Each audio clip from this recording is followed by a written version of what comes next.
Hello, world. Hey, welcome everyone to another episode of the Game and Watch podcast. Today is a special episode. As you see, we have some friends from another show here. Our friends from Media Glitch, welcome. How are you guys? What's going on? Can you hear me okay? Oh yeah, you're coming in loud and clear. Cag, how you doing? Pretty good. Can you hear me?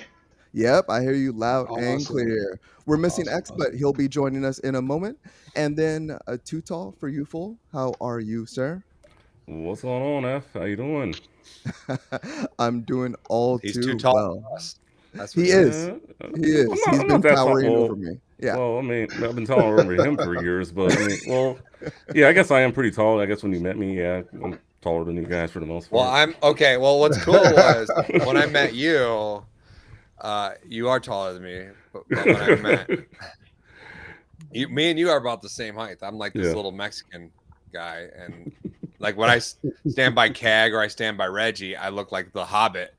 and they're like, Gandalfs, So Yeah, you guys all need to calm down for sure with that. it was good. Finest is like around my height, right? I think we were on the right height. Yeah, we were somewhere right there for sure. Yeah, that's good. That's good.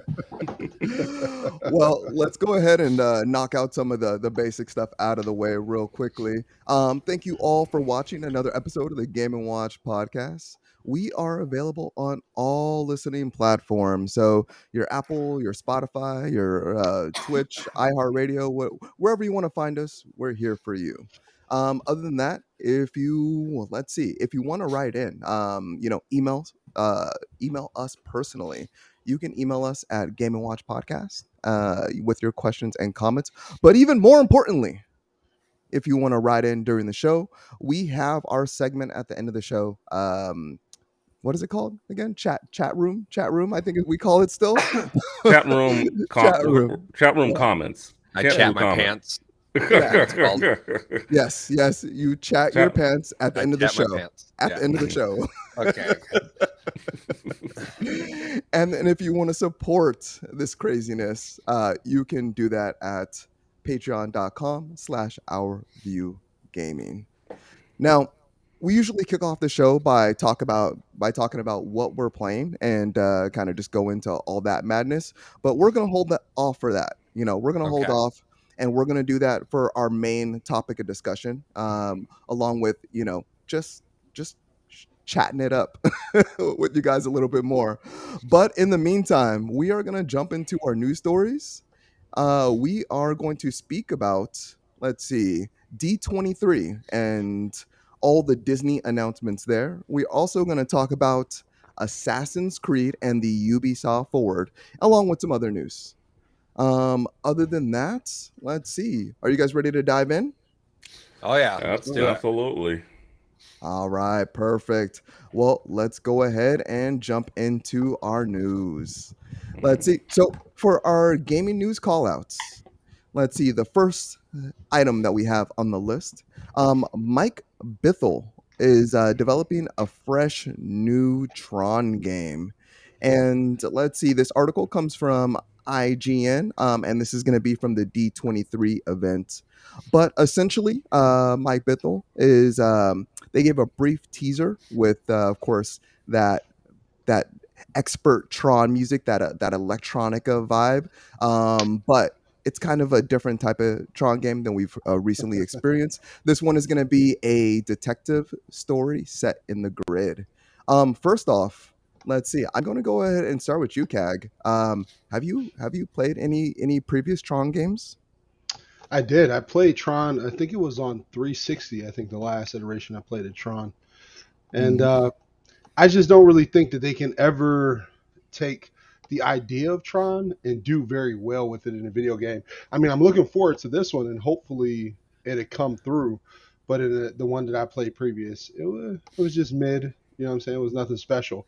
So let's hope that they can put some spit and polish on this one and actually come with a good story and graphics and stuff. That'd be pretty awesome. Hey, I appreciate that. X, can you hear me over there? How you doing? Good. Hopefully everything X. is working now. There's a little bit of a delay, and he was. Yeah, X is on that cricket internet. Yeah.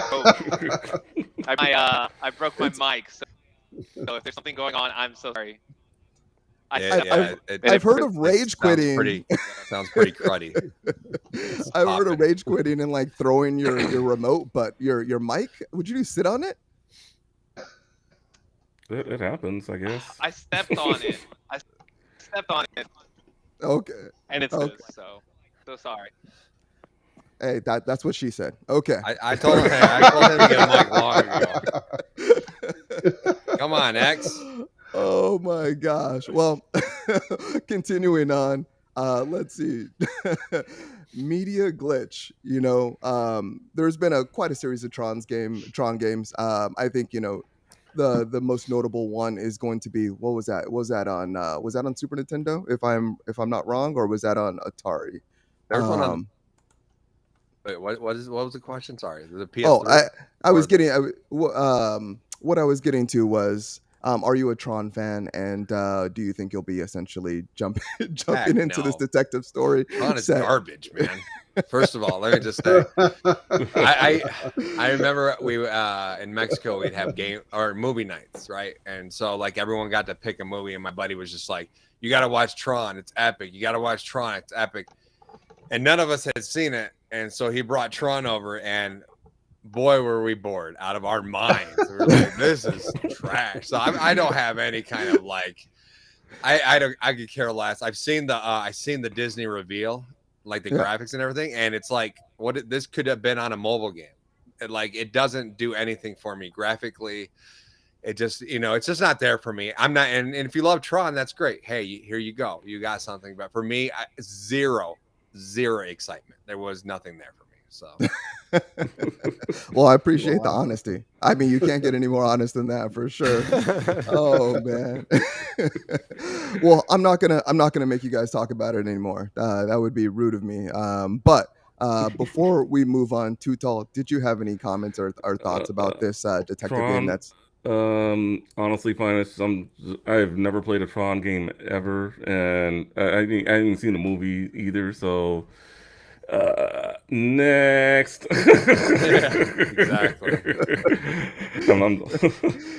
I'm okay, man. I'm okay. Well, in our Discord, Too Tall, I did see there was a little bit of affinity for this next announcement. But a new co-op Mickey game was announced by Illusion, or a new Mickey game called Illusion Island was announced exclusively for the Nintendo Switch.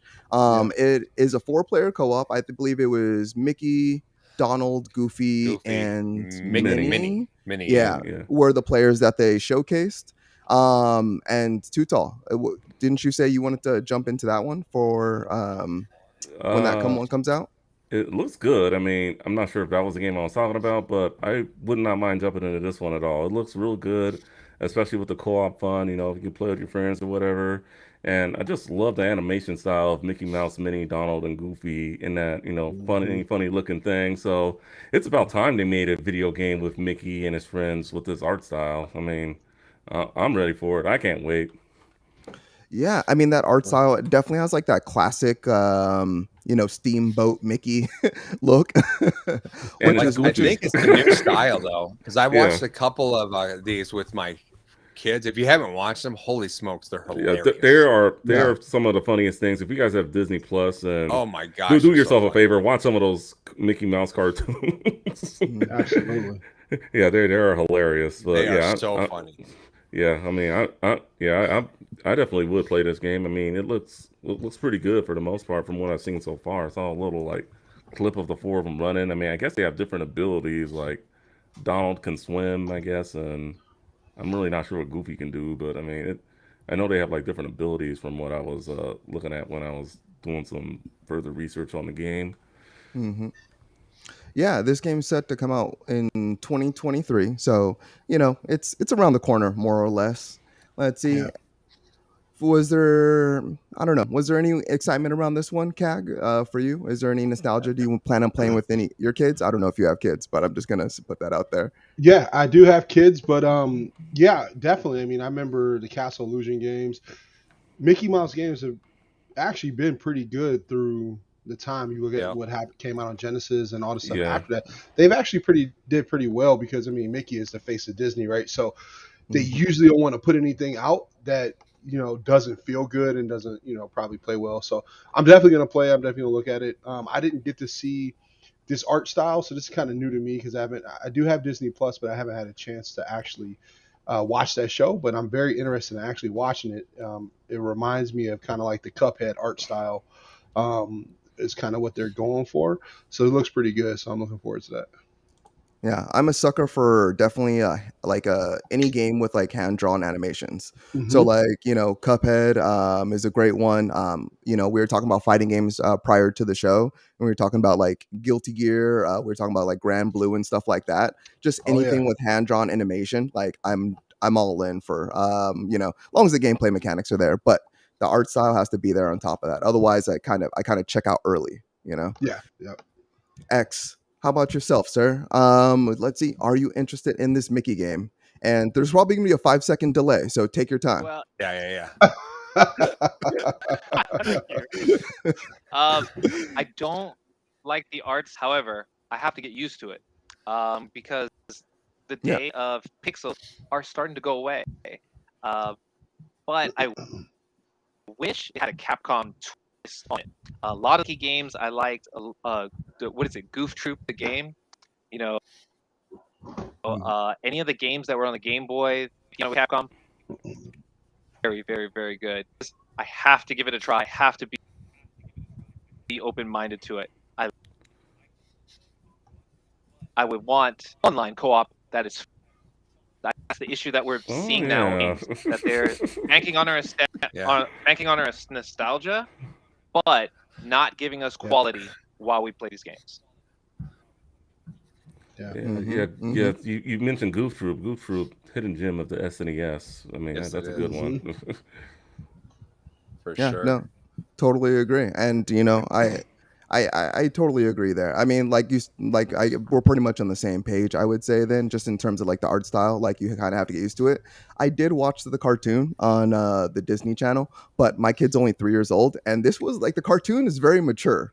Yeah. It is made for adults. It's Yeah. not Mickey Mouse Clubhouse Mickey Mouse. I mean, it's like definitely rated TV Y7, maybe even 10. Like, yeah, I wouldn't have your little 5-year-old watching it, if you know what I mean. But Yeah. it's pretty mature. But I mean, yeah, CAG, do yourself a favor. If you haven't seen those cartoons, like each episode is only like maybe 5 to 10 minutes at the most. Like, just do yourself a favor, just watch a few. Yeah, for and sure. you'll just get hooked. Now that I know about it, I'm gonna probably check them out tonight after dinner tonight. I like the direction that Disney is going on some of their stuff, where they're allowing it to be a little bit more mature. And then also with other things in their library are starting to do like more like R-rated and PG-13 stuff. So that's pretty dope. Yeah, we did just get totally off topic, but they did this a couple months ago, but they announced Deadpool 3, and they're Yes. like, "Oh yeah, like it's gonna be rated R, and it's coming, and Yep. we're gonna do other rated R movies." So, I mean, look at Disney. They're kind of Disney doubling going down rated on R? games, yeah, and they're Rated R bringing. film from Disney. Right on. I like it. Oh, Yeah, I I'm like ready it. for I'm ready for that rated M game. Yeah. X wants that Disney porn too. He's been waiting for that right now. Stupid. Donald does Daisy. Oh man. Yeah. Oh my goodness. Well, guys, probably my favorite announcement from the D23 is this next topic. Let's see. So the 1995 Sega Gargoyles is getting a video game remaster. So this article came from us from IGN, but I mean, gosh, this game, I didn't even know this game existed. I haven't checked it out yet, but I'm hoping it's coming. Like, I hope it's also for Game Gear, because I recently just bought a Game Gear. But other than that, I mean, I would say, is anyone else really excited about this? Let's start with UX. Have you ever played the 1995 Gargoyles game, and are you excited for this one? I have played it. I've owned it. I've traded it in. I got it back in a while. It plays great. It plays great. This is one of those things again where they're trying to bank on the nostalgia. Gargoyles was very niche. This was not crazy popular. It was popular once it got off the air, and then we got to see all these reruns on the Disney Channel. That's the whole thing about this being successful. I see this turning into one of those games that you see at GameStop that are going to be $20 and use a VIP coupon on it. I don't see this being successful. I don't see it following. Okay, that's fair. Wow. I think we caught half of that. Yeah. Right. Yeah. Well, the good part is they are bringing back the cartoon. So they are banking on our nostalgia. Yeah. I see they are. Yes, absolutely. CAG, are you ready to jump into some gargoyles? Yeah, for sure. Okay, so the cartoon I thought was amazing. I mean, Yeah. I watched the cartoon as younger, and I thought it was great. It was entertaining. There was back when we were younger, there was a variety of cartoons that we loved, right? This is one of Mhm. them. The game, when it came to Genesis, and by the time I was playing Genesis, I was not focused on the game. So, as a remaster of a Sega Genesis game, I want to try it. I'll give it a try. It'll probably be $3.99, $4.99 if it's just a remaster of a Genesis game. I don't see it being that expensive. And it looks like it has a little bit of platforming in it. So, yeah, I'll give it a try. I'm not ecstatic about it, but Yeah. I did love the cartoon. The cartoon was dope. So, I did like that. Yep, right there with you. Joel, it looks like you got something to say, man. You're over here. Oh. I see that head shaking. That's What's going funny. on over there? No, no, Like, no. I see that mind brewing. What's happening in that mind of yours? Please, just lay it on us. Well, you never asked me my opinion about the Mickey Mouse game, and I'll just say, Oh man, I'll just say, I'm a little mad that it's a Nintendo Switch exclusive because Nintendo Switch has the worst online, and so like whenever we try to play 4-player stuff, it's a disaster. So I'm a little bummed about that, but I'm excited for that game. As far as Gargoyles goes, on this, here's the thing: Gargoyles on the Sega Gen, I get Aladdin, I get Lion King, those are Even Jungle Book. blockbuster sellers, yeah. But Gargoyles, like not very many people play Gargoyles, right? And and is that all that's going to be on the disc? Because you can fly through Gargoyles on the Sega Genesis in about 35 minutes, maybe 40 minutes. You can fly through that whole game. So unless this thing is $4.99, I wouldn't pick it up. I mean, it is a cash grab if that's the case. I didn't know that they were. I didn't even know this was being remastered. Like when you just said it just now, I was like, what? That's bananas. Yeah. Because Gargoyles, like, one, that cartoon's like super duper old, right? So I mean, if they release that, if they re-release it, it's got to be good, and people got to care about it if they're banking on selling copies of this thing. Is it physical? They haven't announced none of that. They haven't announced any of that. No details on that yet, but they're not bringing back the old cartoon. They're bringing a continuation of the cartoon.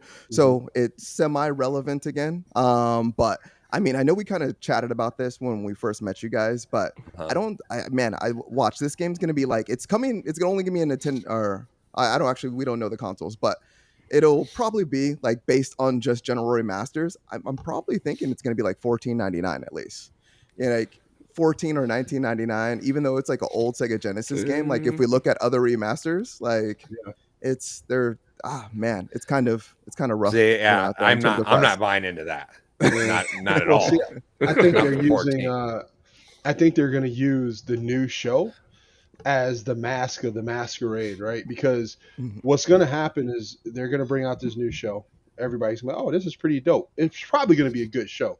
New animation, new style, new actors, right? So the show's probably going to be good. And then they're going to have a game out there that people have likely never played, right? So people are okay, I want to try this game out. And they're going to get all this money based off the show, and the game's not good.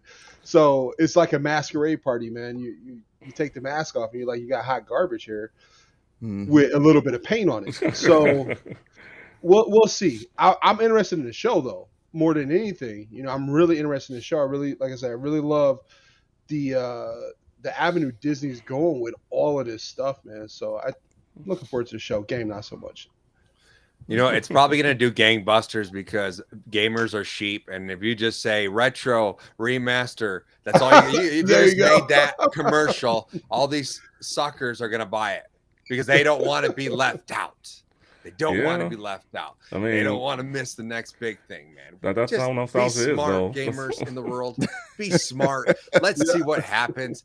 See if it's even worth it, and then buy it on sale. You don't need it day one. My goodness. Yeah. Well, I know for me growing up, I mean, I'm just gonna be honest with you. I mean, I'm a big Disney Afternoon fan. I was not very interested in this show. I'm just being very honest. And until I was reading the article, I forgot that they even made a video game for this. And well, I was a Super Nintendo kid growing up, so it came out on the Sega Genesis. It came out like toward like the late lifetime of its cycle. So I mean, I think a lot of people probably missed on it, going on to the PlayStations and N64s and whatnot, Sega Saturn. So, I mean, I'm sure there is a lot of people who haven't played it. I mean, do I want to give it a try? I mean, yes, I'll just emulate the original game before, making that decision. But I am curious to see how the new cartoon show will actually do. Not really so much the game. I mean, if it's just a remaster of a game that you can fly through in about 40 minutes to an hour, then I mean, I don't think that's worth it. I think Disney should um, remaster, one of their other Disney afternoon properties, like say Goof Troop. Yeah, exactly. Yeah. Like, or why yeah. something. Gargoyles? Yeah. Yes. Or Tailspin, or the Ooh, what did they Tailspin, remaster the Chippendales? Yeah, Chip and Dale. Like they So did they just had that DuckTales, movie. right? Yeah. Yeah. Like I I think, get DuckTales, I get all those, but here's the crazy thing, man. Not very many. Me and Cag, I know for a fact, we're Sega Genesis boys. I'm Yes. shocked he didn't play it, but it's crazy. No one's gonna admit that. Like, this is the sheep culture nation. I just get so aggravated by. Everyone's gonna be like, yes, I get to relive my childhood. I'm like, sucker, you ain't never played this. But they're gonna it's all gonna be like, yes, I get to relive my childhood. I mean, I'm being honest. I never played it, so I mean, I just want to see what the game's about. I mean, I saw some gameplay that Finance put in the outline. It looks all right. I mean, it's pretty nothing like to jump up and down about, in my opinion. Dude, it's really stale as far as like Sega Genesis games go. Like color wise and everything, it's the same palette on a lot of the stages.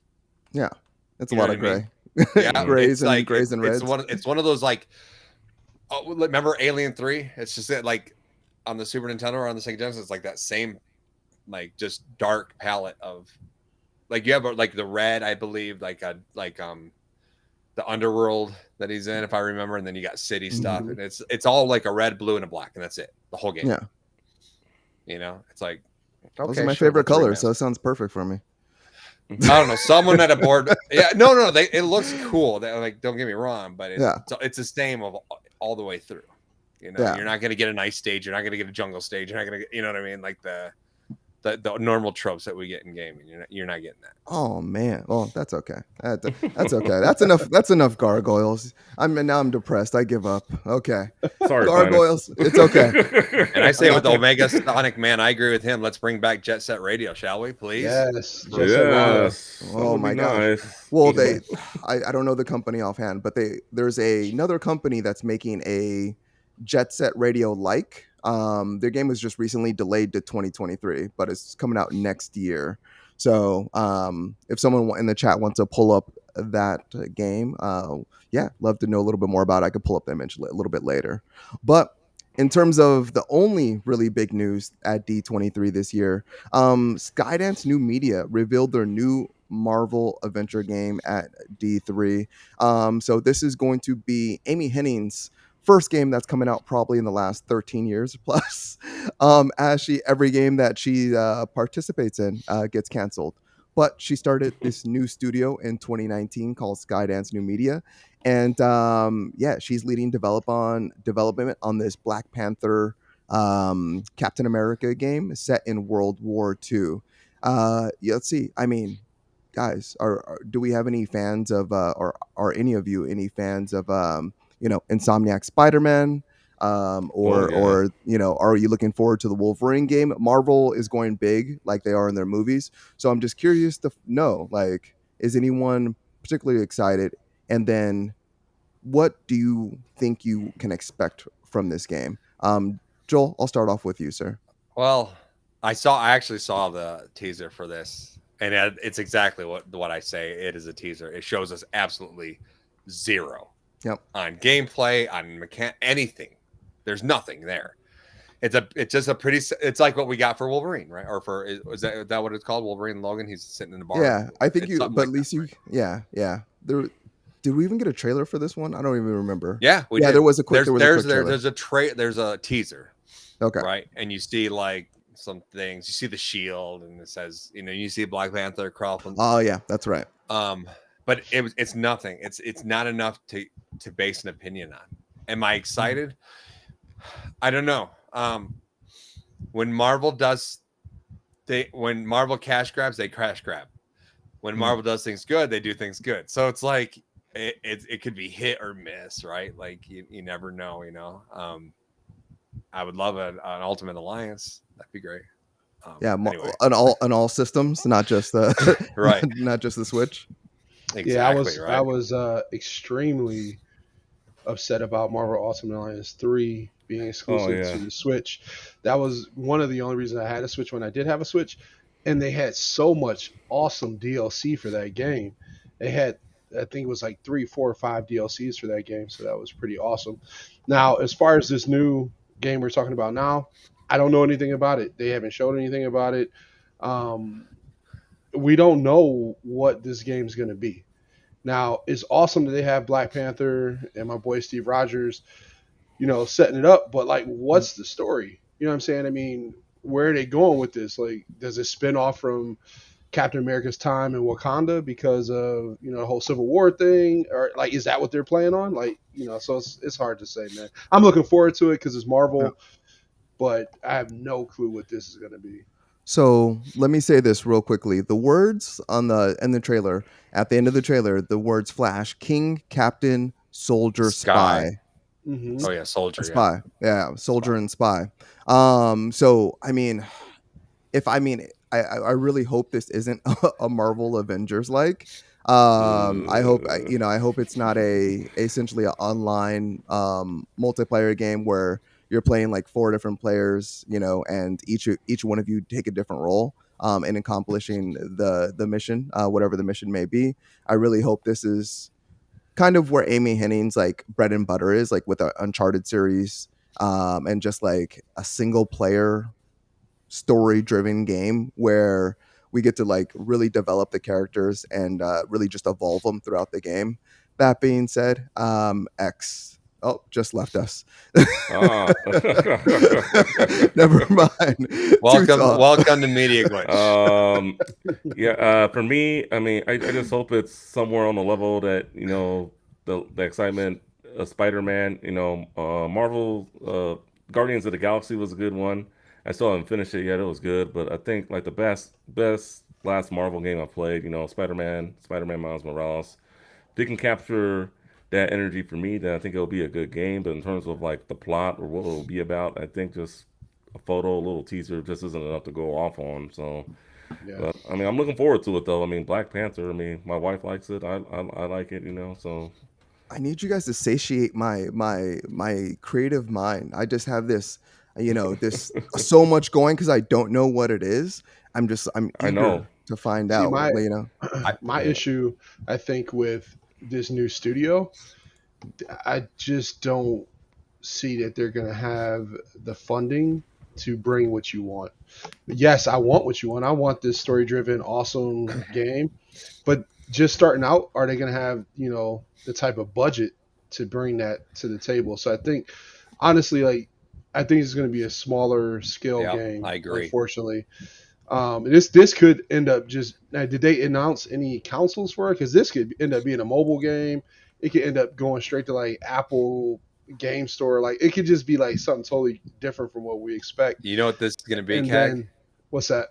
I think it's going to be like that 4-player Tomb Raider game.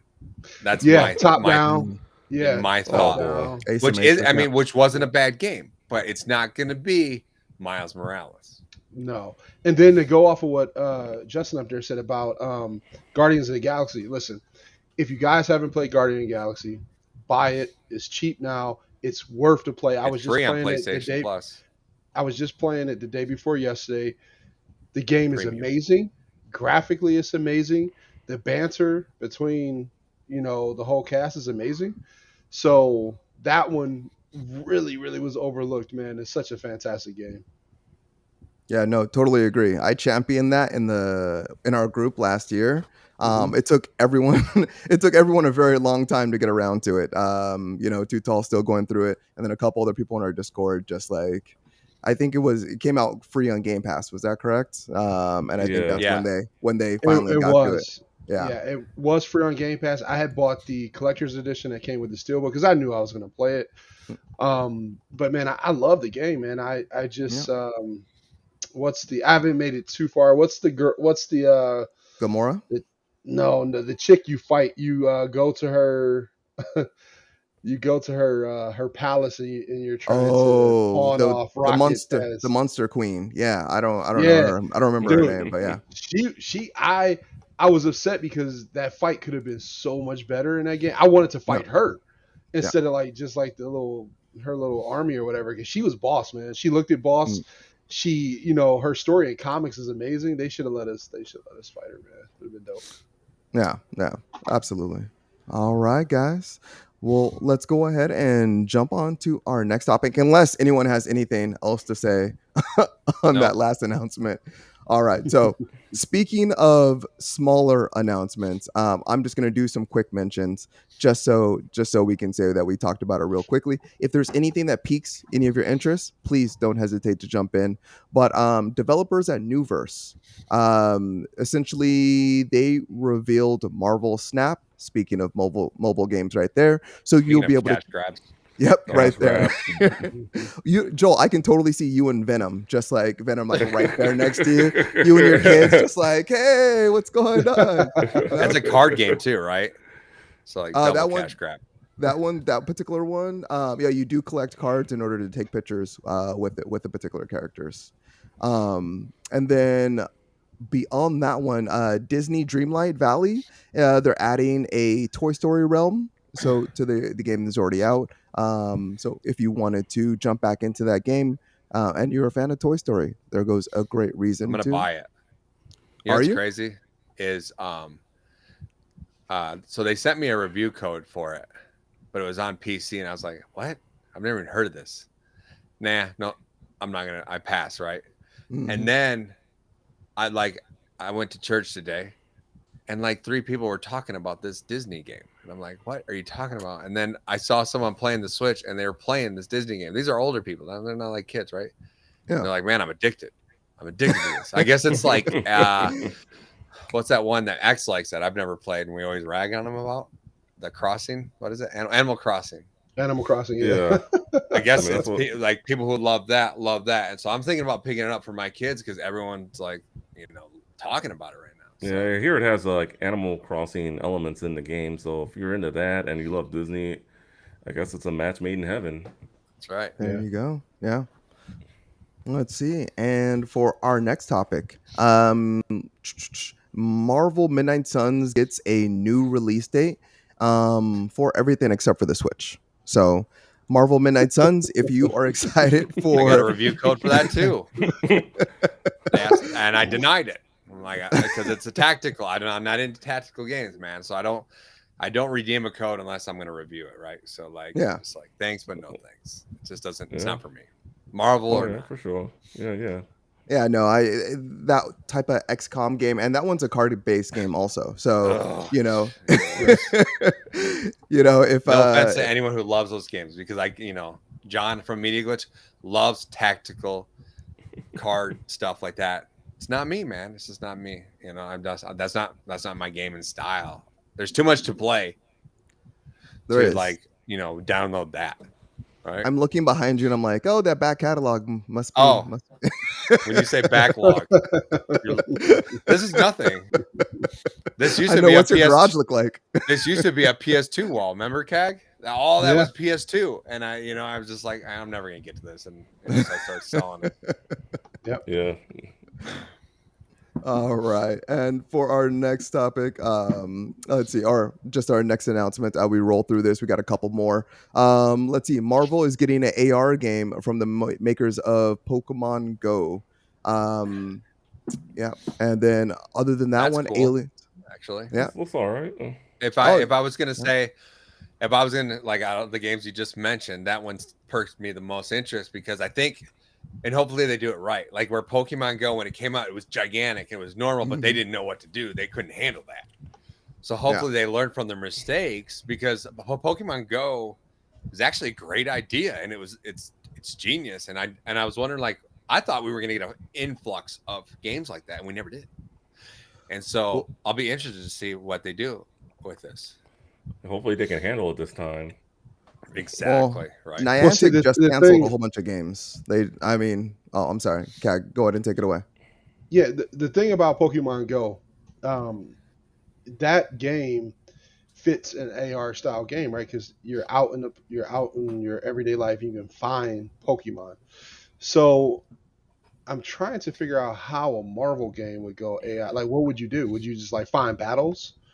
Would you fight people like on the go? Because you ain't catching Good Marvel question. characters. You know what I'm saying? Yeah. So I need a little bit more context to the game before I'm like, okay, this is great.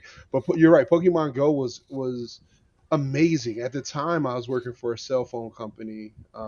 Is a company called T Rock, and everywhere we went, people were playing Pokemon Go. People were crashing their cars playing Pokemon Go because they were playing while they were driving. Like it was a phenomenon, you know. And if you can just grab a tenth of that craze, your game's gonna be successful. But what does a Marvel game have to do with that? Like, I don't know. Yeah. I mean, Yeah, we based gotta on wait and the see. article that I have here, it says, let's see, much like Pokemon Go, Marvel World of Heroes will let players use their mobile devices for AR gameplay on the go. The game allows players to create their own superhero identity and take on powerful foes with friends. In the trailer, we see players using a collection of powers that have become staples of the Marvel comics, including Thor's hammer, Cyclops' laser, and Doctor Strange sorcery. And I'll just end it right there. But Mm. yeah, I don't know. The only thing with that is like, well, Pokemon, you point at the camera like at a just an area, and then you saw a Mm-hmm. Pokemon running. Do you have to point your phone at another person to see their powers, or are you Right. like flipping the screen to look at yourself in order to see your powers? Like, because otherwise, Can't I do mean, that. That'd be weird. you're gonna be like waving your hands around, and people are gonna be like, "What is going on over there?" Like, Yeah. what kind And of I think update did Pokemon Go get? What the flip? when it comes to like when it comes to Marvel, right, and things like that, one thing I already don't like about the game is you creating your own character and developing your own powers. When it comes to Marvel, you want to play as the characters you grew up watching and loving. You want to play as those characters because on 360 they did a game. It was an Xbox game, X-Men game that flopped really bad because you had all of the X-Men, but you never got to play with the X-Men. You played as a character you created Mhm. that you had to build a history. People don't like that. If you're playing like an X-Men game, you want to play as Wolverine or Cyclops or those guys. You play Spider-Man, you want to play as Spider-Man. You don't want to play as this fake created character, you know, that you created. You want to play as the people you love. So we'll see how that works, man. If that's the case, Marvel Midnight Suns is in trouble. Yeah. Also, in that one, you create Right. your own character. Also, so I'm so glad I didn't take that code then. Yeah, man. all right, let's see, and let's go ahead and plow through these last couple ones. But Aliens: Dark Descent was showing off for the first time. Yes. Uh, Have you yes, seen the trailer? I saw the trailer. Yeah, in the D23 announcement. Yeah, Dude. Okay, so I'm big. We're Alien fans. Me and Cag, we played Oh, yeah. Firewatch. I like Isolation. Isolation is great. So, Mhm. and even Firewatch was fun. We had a good time with it. There just wasn't enough content, and you only played 3 players. That was kind of a bummer. But we had a really good time with it. So Aliens kind of been on a roll. You know, we haven't, you know, because they weren't on a roll before, and so it's good to see them back. It looks like they got like a nice, cool little story going on. The aliens in the cinematic look great. We haven't seen, again, no gameplay, no nothing like that. Yeah. But it looks dark as hell. This one looks really, really dark. And the I would say the facial captures and the graphics are kind of subpar. They're not bad, but they're okay. But I'm excited. I'm ready. I mean, give it to me. Yeah, that one's gonna be for the PS4, the Xbox, Xbox One. No, the Switch only crap. Series X. Yeah. Yeah, none of those Switch only. I think it's only console it's not announced for. Yeah.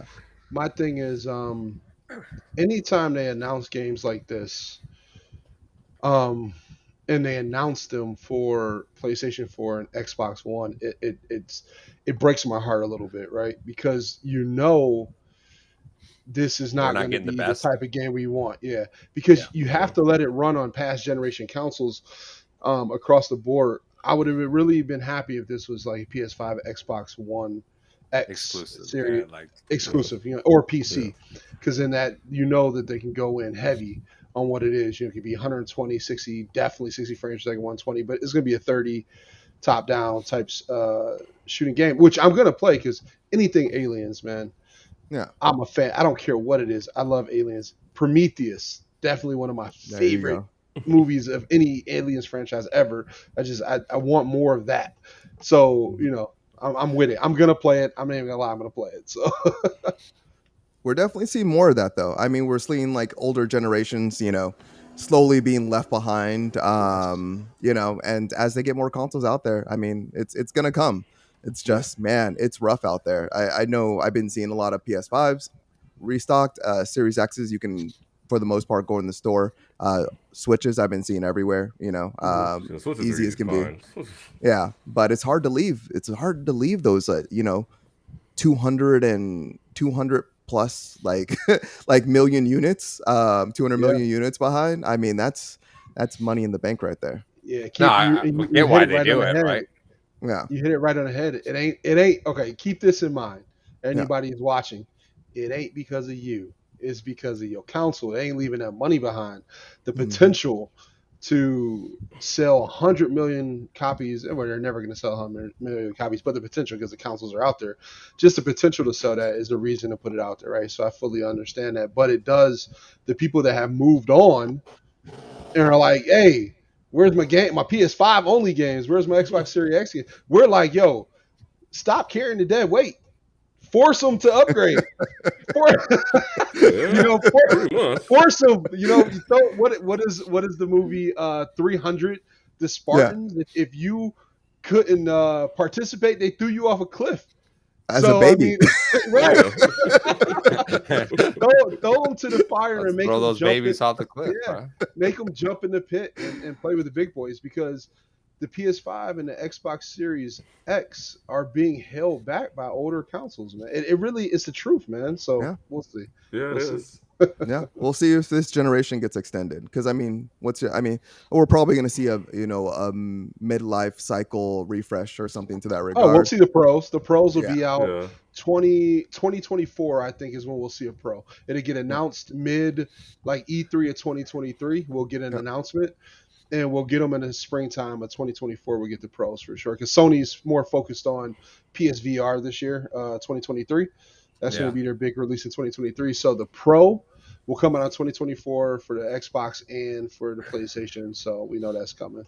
Well, I know they you hear it here What's first. up? They you heard it here first. Then again, Yeah. Well, I know that they the PS5s that are coming out now are different from the ones that like I got Originally. CAG has. And they got a different Yeah. chip and they got a different stuff right inside them. So 16 ounces changed. lighter.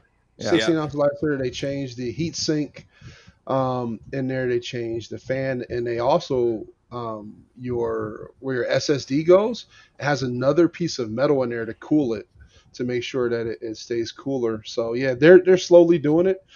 But see, as we all know, the problem with the PlayStation, the reason people have more troubles getting the PlayStation isn't because Sony doesn't want you, it's because Microsoft paid for chip priority. They pay for chip priority in the factory, so there's more Xboxes that can be made than Sony. So, but they'll get there. They'll get there. People, I think, when you see the first price cut for the PS5 is when they'll be readily available in the stores, when you see the first price cut. right now we're just seeing price raises. Yeah. Other countries. Jeez. Yeah. You know what? People hate America already. Now, what do you think? Yeah, for sure. Absolutely. Honestly, I think Xbox did that because if you, I don't know if you guys, follow this, but, there's one of the biggest chip semiconductor manufacturing plants is in Taiwan. Sony invested $7 billion in this chip company, and they've essentially teamed up in order to essentially, make chips exclusively for Sony consoles. We probably won't see that until next year that really go into effect, since there was so many shortages and everything like that. But it's just like, yeah, I see kind of like, Microsoft being like, oh damn, like we got to do something to make sure that like, we can get enough chips for our consoles and our hardware as we move forward. But it's scary because, okay, so you got people on both sides, right? People love PlayStation, people love Xbox, whatever. Who cares? You love what you love. But it's this generation going into the Xbox the Series X and the Series S, to see Microsoft as a company because we always try to think that Xbox was Microsoft, but when the 360 came out and original Xbox came out, they were just like a division in the basement, and Microsoft was like, yeah, go do your thing, but if you mess up, we're gonna get rid of you. But now to see the CEO of Microsoft and everything say, hey, here's an open checkbook, make it happen, do what you got to do, spend whatever you want. That's scary because Microsoft has unlimited Too much funds. money. They Yeah. have unlimited funds. They spent $70 billion on Activision Blizzard. Like it was nothing. They wrote a check and was just like, yeah, okay, whatever. Yep, So just dropped it in there. yeah, that's Yeah, scary sure. that's scary for the industry. It's scary for Sony because that $70 billion check probably could have bought Sony or been very close to buying a majority stake in their company. So it's scary for not only Sony and Nintendo, it's scary for the industry because Microsoft is shaking it up and they're just coming like it. Hey, if you don't want to get on board, we'll just buy you. And this is the first Yeah. time in gaming that we've seen that. Developers would fight against other developers, companies would fight, do whatever. Now Microsoft would say, hey, if you're not on board, we'll just buy you and get you on board, which is crazy. Yeah, Yeah. well, they're doing all this buying and not enough putting it out in terms of the first party releases. So I mean, Well, yeah, they it'd be kind of scary. It's all set up. well, the thing is this. You're right. They don't have many first party releases, but what I want people to think about when it comes to Microsoft is people say that, but they don't. Microsoft doesn't care because guess what? They want you to play their stuff. They own it. They want you to play their stuff no matter where you are. So that's why they bought Mojang and they bought Minecraft, which is like one of their biggest properties, right? You can play it anywhere. So they don't care if you play it on Xbox. Everybody still has this frame of mind, like the fanboy frame of mind almost, where, oh, you got to have first party titles for your console because that's the only way I'm going to buy it. Okay, that's fine. You don't have to buy it. But guess what? You're playing my games on Sony. You're playing my games on PC. You're playing my games on mobile. That's what they want. They want the Netflix frame of mind. That's why they're doing Game Pass. They don't care where you play their content as long as you play it. You could be a PlayStation person playing Minecraft or whatever they bring to PlayStation, and they're loving it because as money, they have access to 100 million PlayStations that they didn't have access to before. And that's their end game. Their end game is to be available anywhere and everywhere, and I think that's smart for business, anyways. Well, it's a crazy smart move when you look at the numbers of like what Xbox One sold compared to PS4, Oh yeah. and then what even the new Xbox now, Yeah, compared to PS5. It's so it's all, man. They're making moves, man. So, Yeah. Yeah. All right. And those moves aren't slowing them down by any means. They're only picking up speed. Right. and then think about the last thing is when all of the developers that they have purchased. So it takes, for a good game, 3 years, 3 years of development before it gets to where you're going. Think about when it starts rolling. Yeah, it may That's what I'm not saying. have It's all set up right access now. to it now. Yeah, it's all set up. When it gets rolling, it's going to be crazy. And then also, everybody fails to realize you ain't playing PC games without who? Microsoft. Microsoft. Gotta have the servers. They always fail to realize you ain't really playing PC games without them. And then to just think that if you put a game in the Microsoft Store, Xbox can put it on PC Game Pass. You know what I'm saying? And that's scary because just think about if you saw this would be ridiculous if you saw God of War and PC Game Pass. You know what I'm saying? And that could legitimately happen because obviously Microsoft's going to pay out the wahoo to do it, but because they'll be buying every copy of it anyways. But they have the option to do that. So I don't know, man. The next couple of years is going to be crazy. Speaking of crazy, guys. Bring it. The Assassin's Creed franchise is getting a new mobile entry in ancient China called Assassin's Creed Jade. Yes. We really don't have any idea what there's going to be, but we do have a short trailer that gives us a quick hint. And maybe some of our Assassin's Creed watchers out there will pick this trailer apart and they'll let us in on the no-wins. But I played a ton of Assassin's Creed. I fell off. The last one I played was Odyssey. and I haven't touched Valhalla, but I do have it in my library, just sitting there waiting for me. Guys, let's see. Too Tall. Are you ready to? I know you just got done playing the Ezio collection. Are Yes. you jumping into uh, one of these Assassin's Creed, but more or less Assassin's Creed Jade? Yes, because from what I've been hearing, it's going back to the old formula it used to use, and I think it's hard for me to describe it. It seems like playing through the old Ezio collection, they just made those games simple. They weren't Hmm. overly complicated. I mean, there's a lot of stuff you can find in them, especially Brotherhood. But I mean, for the most part, yeah, they got to go back to their old formula. Because I popped in Valhalla for maybe about like 5-10 hours. It's just overwhelmingly just a lot of stuff you can do in that game, and it's just like, does the game really need to be like 60 hours for me Right. to get enjoyment out of it? It's like it was Nope. just overwhelming. Like, yeah, I'm not playing this. Like, I mean, it's in my backlog. I might give it another chance. We'll see. I mean, I also got uh, Origins and Odyssey in my backlog as well. So I mean, I do want to give those a chance. But I mean, Thank you. yeah, if they go back to the old formula that they used to use, I'm all in. Definitely sign me up. Well, let me jump in right there. So this particular one is not the one that's going back to the old formula. Ubisoft has plans, and they're really expanding their franchise. Mm. This one is going to be. It's tough to say at this point because all we saw was a trailer. But the one that they said that was going back to its roots is going to be Assassin's Creed Mirage. Mirage. Okay, so I Yeah. got ahead. All right, so I got ahead of Well, myself there. But this here looks. I mean, this looks amazing off top, just because they gave us a taste of China with that side-scrolling Assassin's Creed, and I think that was just to like see what people's interests in Assassin's Creed in China would be.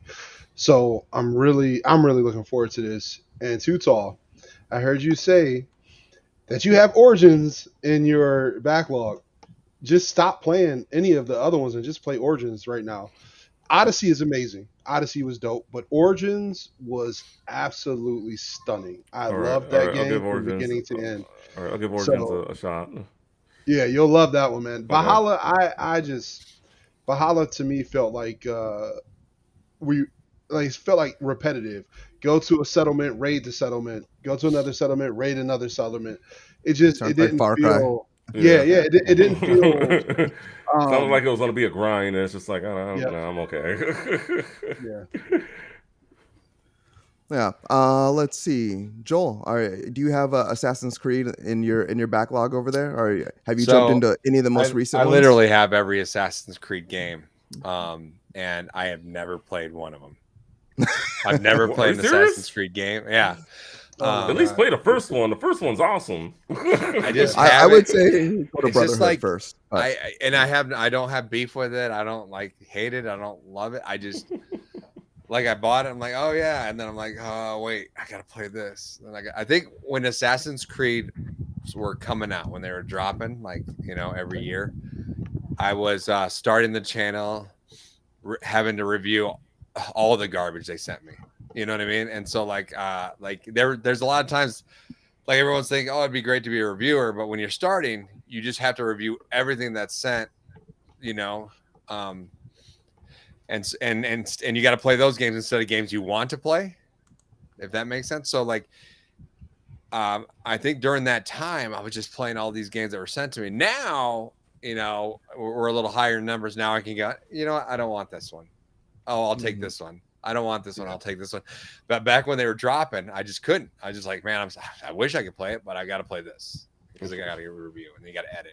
It takes lots of time. So sadly, man, I have no input on any of these Assassin's Creed questions that you're going to be. I would say at least play the Ezio collection, like Finals was saying, Tour Brotherhood. I mean, Yeah. that'd be a good place to start, really, yeah, if you to ever get do want to to get start your playing feet it. wet for Yeah. sure. But it's just like there's so many other other games that I like that really perk my interest, that I want to play, Well, First. once you play Assassin's Creed,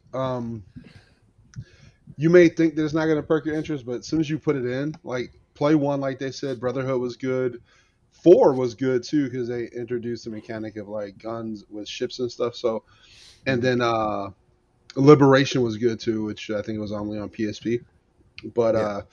you'll really enjoy it. I like what they're doing with it, and I also read in the article with Assassin's Creed, Unity is going to be the new launching platform for all the Assassin's Creed games. Like you launch into any Assassin's Creed game from Unity. I think I read in one of their Almost. articles there. Yeah. Yeah, it's called Infinity, and Yeah, Infinity is going to be a launching platform for all Assassin's Creed games. And the first two that are announced for is going to be Assassin's Creed Red, which is going to be our first Assassin's Creed game that's finally set in Japan. And this has been a community, really just a community ask for years and years and years, only because it just makes sense. And then the other one is going to be Assassin's Creed Hex. So Assassin's Creed Hex, or Hexe, it might be pronounced because Hexe. Kind of looks like a voodoo almost setting for an Assassin's Creed game, but we only got a quick trailer from that one also, so it's kind of tough to say at this point. But I would say if I don't know, in terms, Joel, if you're like a history buff like me, like the world is as much of a character as the game, as the characters. Just experiencing those like just those open world, like Italy and like everywhere like Ezio went, experiencing Origins and like seeing the pyramids and like the pharaohs, and even Odyssey, where you get to experience like Rome and Athens, and just like seeing these places. They're absolutely, the vistas and the actual like levels themselves are just gorgeous, which is one of the reasons like they've been putting in explorer modes, which usually comes in after the fact. Don't yawn at me, Joel. It's coming. I'm man. not It's yawning. I'm not yawning. No, but I'm just messing with you, man. But they put in explorer modes, and you get to you essentially can go throughout the level without fighting anyone, and view the landscapes. There we go. There it goes. Oh, I'm sorry. And explore the landscapes. No, I have no beef with it. legends.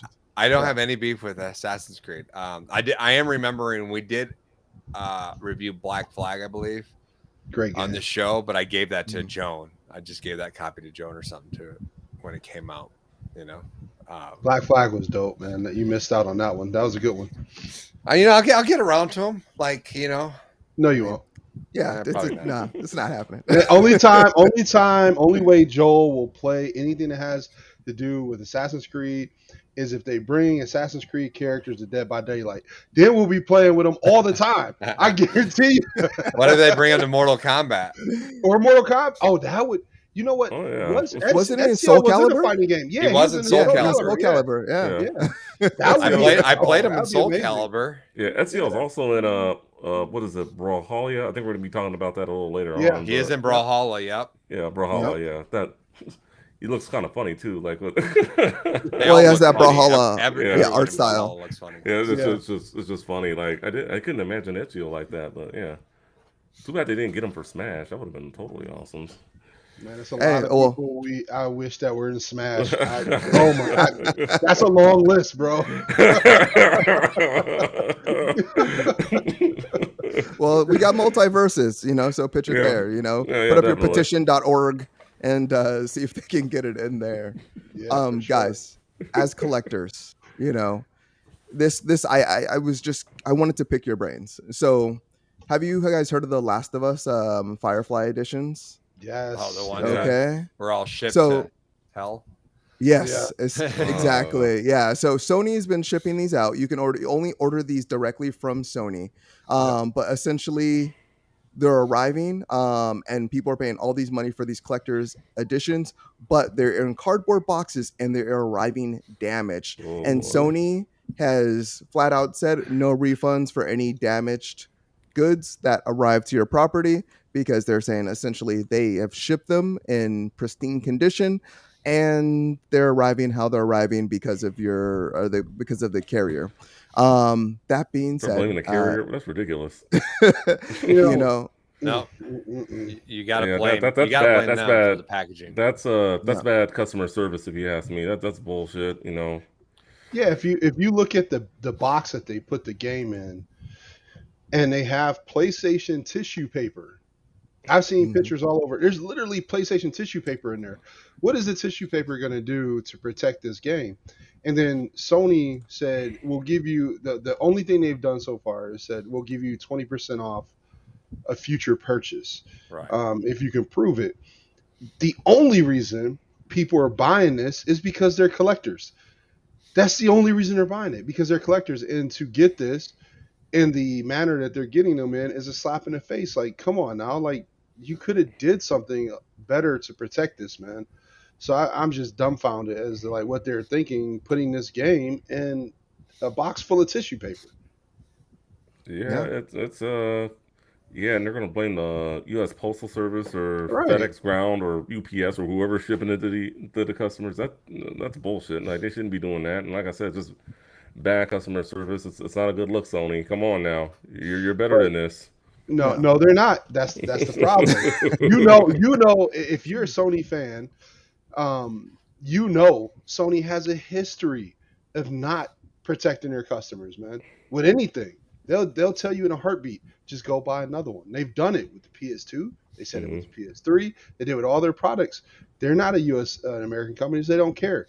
They will tell you, just go buy another one. If you don't like it, just go buy another one. They don't care about you being a collector. They just care about your bottom dollar. So Yeah. that's just, you know. And as you mentioned, the policy is like basically go spend more money in our store. It's like we'll give you 20% off to go Right. spend more money in our store, and that's the solution. Yeah. Yeah. Like so I was just curious to pick your brains. Joel, did you have any feelings on this? I don't. Yeah, I really don't. I feel bad for anyone who bought it. You know, the game for the third time. Mhm. The third time. Yes. Like when they announced it, I was like, okay, sure. You know? But I don't. That's why I don't understand gamers. Like, oh my gosh. Okay, I don't understand gamers. So like here we are. It's being released for the third time, and everyone's buying it and they're loving it, right? And we got Turtles Cowabunga Collection being released for the third time. Okay, and everyone. Well, okay, here's the thing. No, I'm sorry. Everyone's loving the Cowabunga Collection, but no one's talking about the crap online. And everyone is hating The Last of Us because the remake wasn't as good as they wanted it to be, like the graphics or whatever, right? Mm-hmm. And I'm thinking, well, how are you happy with a third release of Turtles and they did nothing to it? They didn't add anything to it. At least Last of Us, they added stuff to it.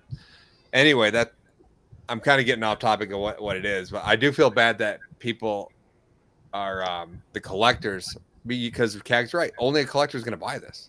Yeah. No one else is going to buy it. I mean, maybe if you really, really love the game, you're going to buy this edition. So I feel bad for them like that. But then it's just like, I just don't understand gamers though, too. Like they get mad at me. They get mad at me for making a video complaining about I didn't get what I ordered, right? I didn't get online with my turtles. And I'm the bad guy, but now they're all mad because they didn't get what they ordered. A nice looking box, a nice game, you know, like, and I just don't understand the gamers. Well, you know? Joel, I'm gonna jump in here real quickly Yes. because I wrote you a mile paragraph, like a mile long paragraph about turtles and specifically. So we're gonna deviate a little bit and we're gonna go ahead and talk about this. But actually, before I do, Cag, did you want to say something about this? Because I'll probably talk about for 10 minutes. one quick thing. Okay, Yeah. Sony, obviously you're not listening to this podcast, but if you do, or if you have some ninjas in here listening, getting information, this is all you got to do. I guarantee only costs a Sony less than 20 cents to manufacture that paper box. If someone has a damaged one and they can send you pictures, just issue them the box. That's all you got to do. The game ain't broken. The other stuff in the inside of it ain't messed up. Just issue them a box. Have it broken down to where they can get the box, just put it back together, and they got a great box. The thing is, as a company, especially Sony right now, your image is more important than the pennies you're going to give out to get this here. Make people happy. You're jacking prices. You're doing all this other stuff. Don't do that. They've spent $70 on a game that probably didn't cost you but $10 to make. It's a remaster of a remaster that came out in 2013 or whenever it came out, 2000. I don't know. So just allow people, just send them a new box. That's it. If they make the claim and theirs is busted and they care, let them fill out a form where they can just get a box and they'll get a new sleeve, and then there you go. That's it. Because it don't cost nothing to do that. Oh, That's true. that would take the time and the effort in order to actually be willing to fix something. And Yes. that thought, that ability to think about a solution is too much effort for you. But you just gave them the solution, so hopefully they are listening. What I've But- learned is that if you give people an option, they're happy with just getting an option. They always don't even go through with it. They'll be like, you know what, it is what it is. I don't even feel like taking pictures and sending it to you, but you did in good faith say that you would help me if you could. You know what I'm saying? So there you go, man. Just do it and keep it moving. All right. So Well, this so- is kind of in line with our next topic right here. So this is going to be a 2-for-1, but Teenage Mutant Ninja Turtles plans for a 2023 AAA release. And Joel, okay, so you said you don't understand gamers. What do you mean, Matt? You are a gamer. So, I am, but I we- think sometimes, and I'm not talking about everyone. I mean, there's some level-headed gamers that get it, but especially when I dropped that Turtles video, the online, the people were like, if you're wanting to play online, you missed the point of the release. I'm like, why? I'm all like, you guys advertise this thing as having online. I already own the games. You know what I mean? And I have them on different systems, and I don't need it. I can play couch co-op with my friends here. You got online? Cool. And it's like, and everyone, there were a lot of people that were just like on Twitter and stuff. A lot of people agreed with me, but a lot of people were all like, "Oh, your butt hurt. Quit crying." First world problems and all this and that. I'm like, well, you guys you're missing the point. Like, gamers are missing the point. Like, if I went to McDonald's and I ordered a Big Mac, because that's what's pictured up there, and those bastards gave me a hamburger, I'd be like, what's up? I want something. Anything else in life, had they gone to Home Depot and they bought a shower head that had 7 different pressure settings, and they got home and it was just one, they would take it back. Everything in life, you would take it back. But gamers, for some reason, this doesn't work. It's fine. It's okay. I don't play online anyway. If I had $1 for every I don't play online anyway comments I got, you're a rich man. You're like, am I really missing the point, or are gamers missing the point? They're settling, dude. They're like getting these broken games, and they're just like, oh well, maybe they'll fix it. Maybe they won't, because sometimes they don't. And this is why I don't understand gamers sometimes. Yeah. They Gamers, In Go terms ahead. of your analogy, I'm jumping real quickly. All right. In terms of your analogy, so I would say you're getting your quarter pounder or your burger, your pickles are just maybe burnt or something to that degree.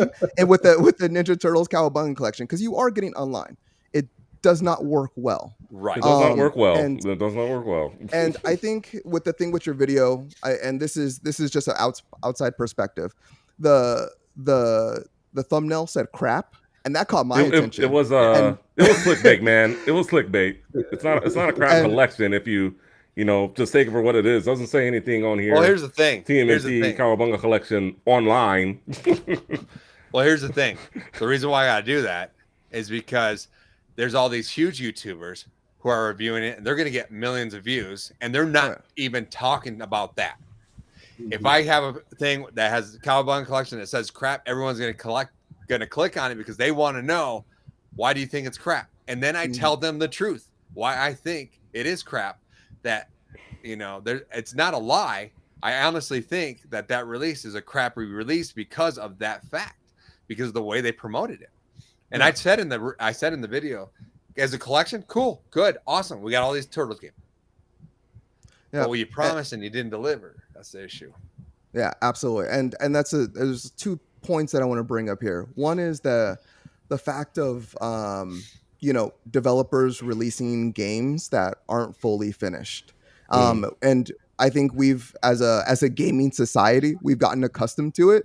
We've been playing broken games for probably like 2 2-3 generations now, and it's become okay for us. Everything can release in a beta format or an alpha format, and we're okay playing with a broken game, knowing it's going to be fixed later in a via update months after the game's release. I think And I think, oh, sorry. no, go for it. What are you gonna say? One recent release would be New Saints Row. Yeah, That's absolutely. broken. And then So please, jump in. when it comes to these games, man, Joel hit it on the head when it comes to people not talking about what is broken in a game. So when you do a review, you give the good, the bad, the ugly, right? You have to. I mean, that's a good reviewer. Any good reviewer is going to do that. But I think one of the biggest issues with the reviewers are they're afraid to say something because now they may be blacklisted from getting those games. They may be blacklisted from getting a free DLC. And on YouTube, the way you become a hit is by reviewing something first before anybody gets to it. So if you lose access to that algorithm kicks you down, because if you ain't first, man, you ain't popping. You're last. Yeah. Exactly. And then also to go back to what you're saying about broken games, when it comes to consumers and anything, the majority of consumers, what we used to call it when I was growing up was trying to live up to the Joneses, right? But it's FOMO. It's the fear of missing out. They buy things because a reviewer reviews it and says, "Oh, this game is awesome," whatever. And they buy it even if it's broken because they feel like they're missing something if they don't buy it. And I was caught up in that. Joel will tell you, I was caught up and I was just buying and buying and buying.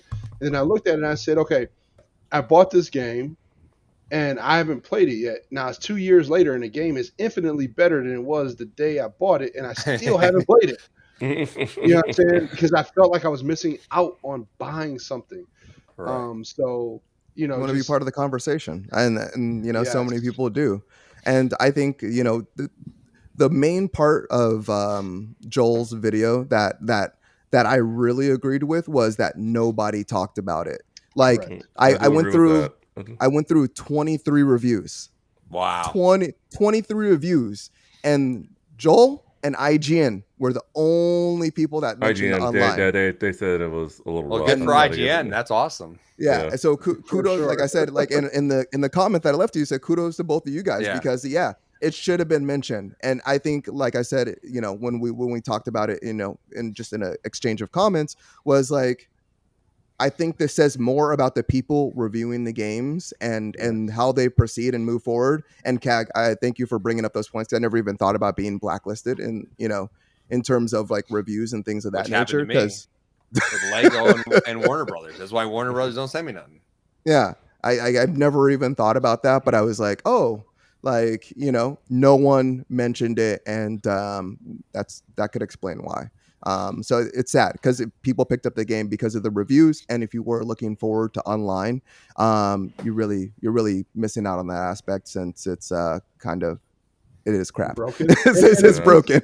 And it's regardless of what console you play it on. It's no excuse. It is literally no excuse, because on Media Glitch streams we play Turtles through RetroArch, and it works fine. It works fine. Yeah.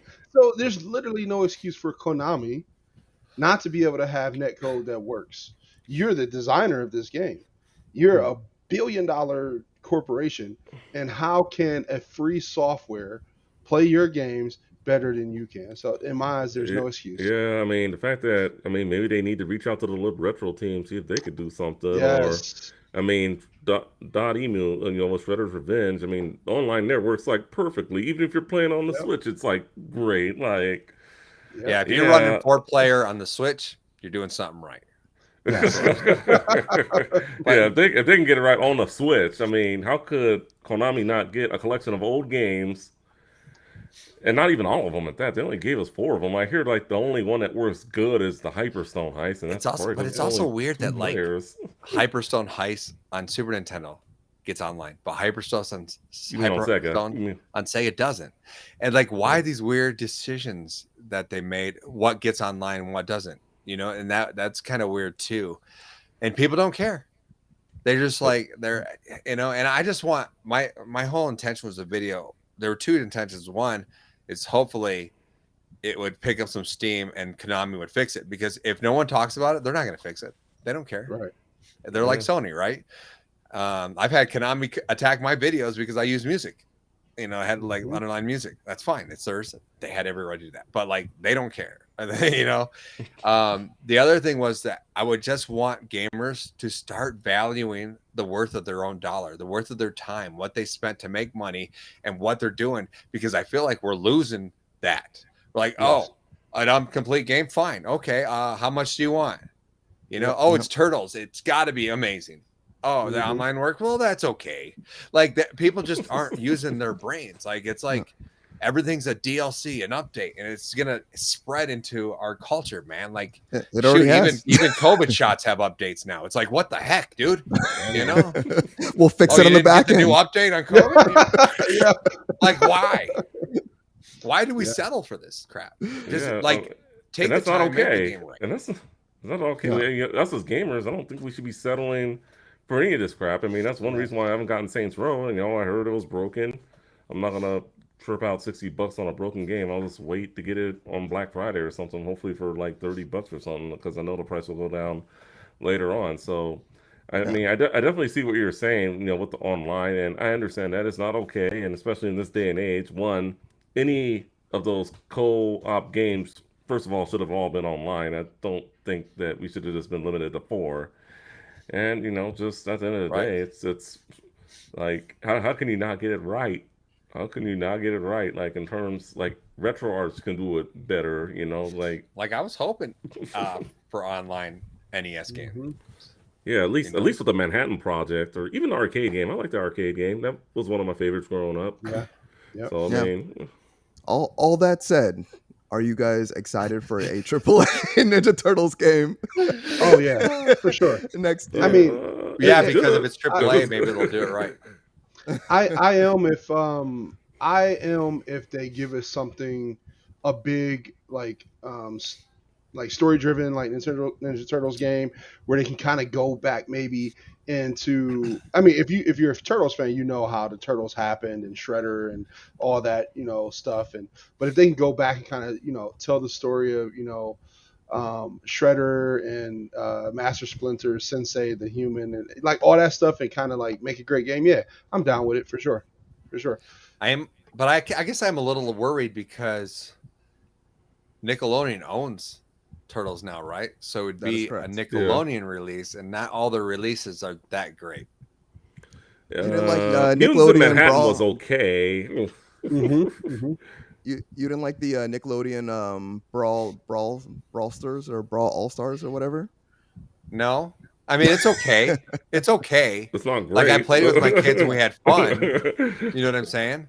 Yeah. But it's not like, I don't know. I mean, it's not to the level of Smash Bros. Right? Not at all. Not even multiverses. But I don't know if that's considered a AAA title either, right? Right. That's very true. I don't think so. But I mean, they say it's going to be AAA with Nickelodeon. I mean, Shredder's Revenge. It was indie. Dot email. But I mean, So I mean, honestly, we'll see what happens. We'll see. We'll have to see. I mean, I have to see more. If they gave me honestly, I mean, they're probably not gonna fly with this, but if they just gave me like a last Ronin Ninja Turtles game, based off the IDW comic. Yeah, there you go. And you get gritty. You can get gritty with that. The graphics would be awesome.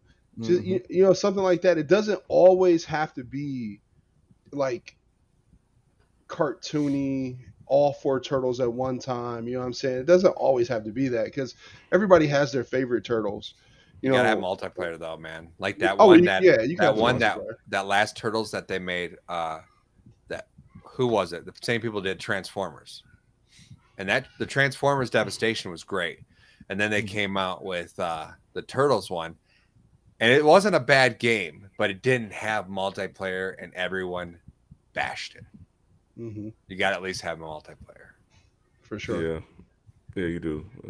Well, this actually might answer, maybe one of the reasons why Konami dropped the online. Not that I'm giving you excuses, but in terms of our next story, Matt Booty, Xbox Studios boss, speaks to the climate of gaming during his PAX West 2022 announcement. And in this, he very much spoke about just how video games aren't essentially developed by one studio anymore. Just that there's Correct. so many hands in the pot. QA testing has just tremendous challenges when really developing through multiple studios and really having everything coming together. He also talked about just how making games is evolving, and the idea of a single team just really can't be done when working on these single player games, which is one reason why Perfect Dark is taking so much time to develop. And even Splatoon was talked about earlier today in another article, how Nintendo had multiple studios working on that game.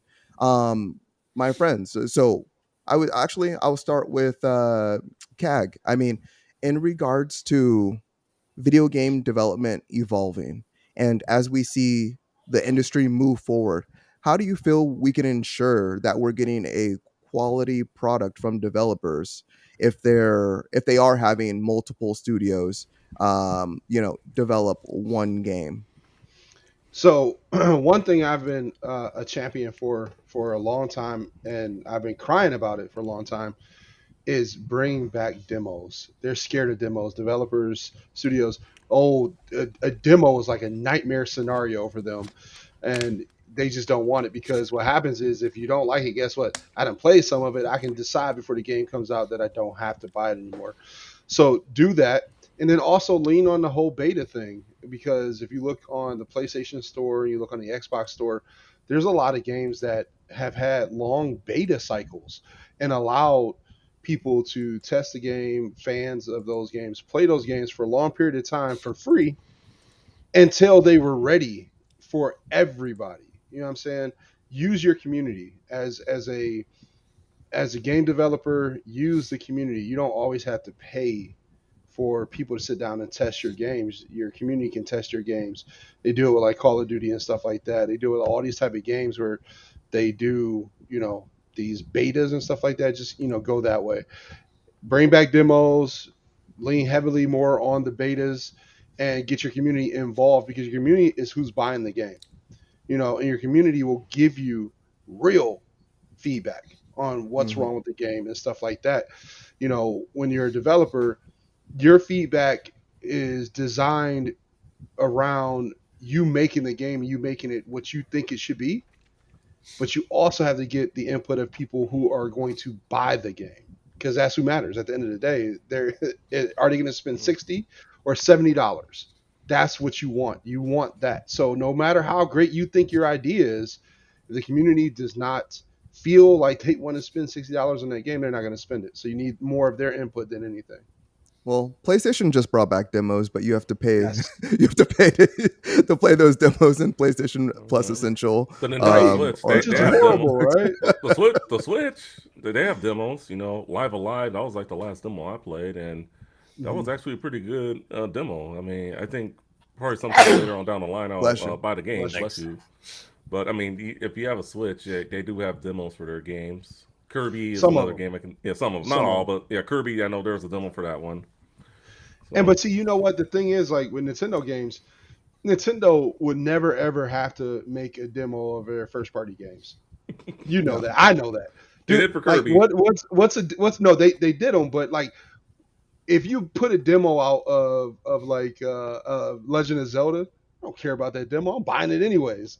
It was, so what I'm talking about is games that are unfounded, untested, new games that we don't know anything about. You know what I'm saying? Before our buy-in, we need to try those out because back when PS3 and back on 360, remember demos was everywhere for every game.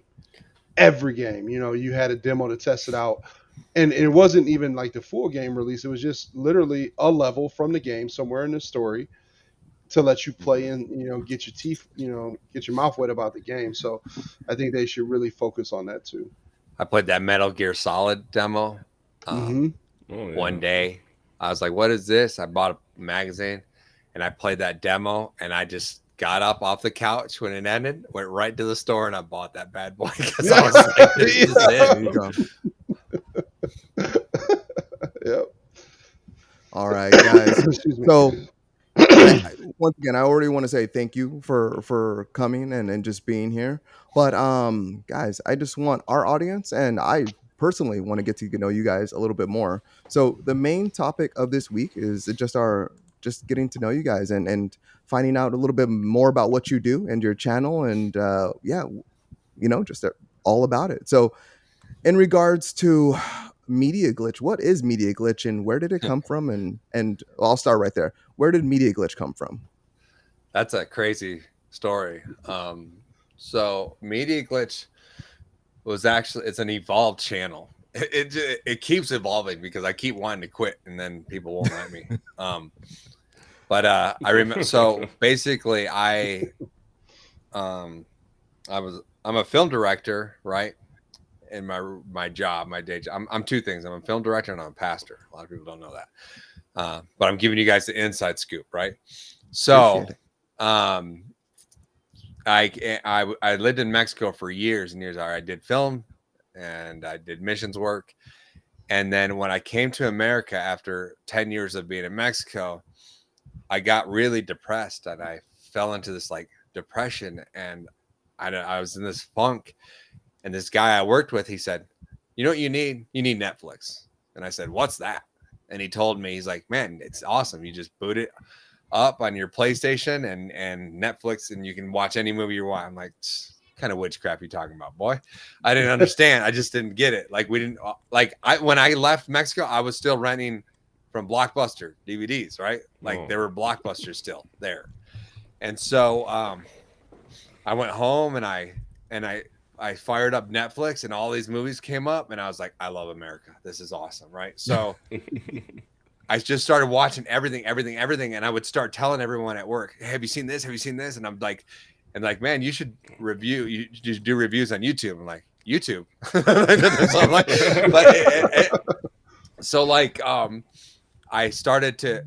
we started a show called IQ Review, which is the instant queue that you used to load up. And we started there.